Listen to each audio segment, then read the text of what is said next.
12वीत fail झालो म्हणून direct उसाच्या रसाची गाडीच टाकली. तो विषय काय झाला सर्व काही सांगतो हा ब्लॉग शॉर्ट पर्यंत. त्या पहिले तुम्ही आपल्या अकाउंटला आतापर्यंत फॉलो नसेल केलं तर फॉलो करून टाका.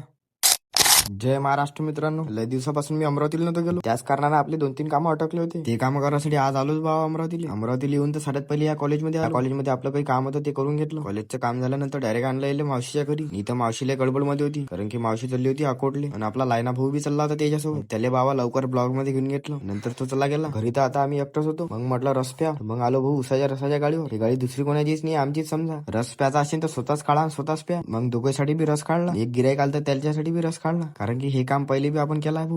थंडा रस पिऊन ते एकच नंबर वाटर राहिलं. तुम्हाला बी कमी पैशात चांगला रस प्यायचा असेल तर एकदा नक्की ते या. याचा ऍड्रेस आहे चांदूर रेल्वे रोड, वडाळी नाका, गजानन महाराज मंदिर समोर. या गाडीचं नाव आहे श्री गजानन रसवंती. हा कोणता प्रमोशन व्हिडिओ नाही आहे बरं. ही गाडी आपल्या घरचीच आहे. मला रस पिऊन चांगला वाटला म्हणून मी तुम्हाला सांगितलं. फुकटचा रस पिऊन आम्ही लागलो घराच्या रस्त्यानं. भेटू मग आपल्या अशाच एका नवीन ब्लॉग मध्ये. तोपर्यंत आपल्या अकाउंटला फॉलो करून टाका.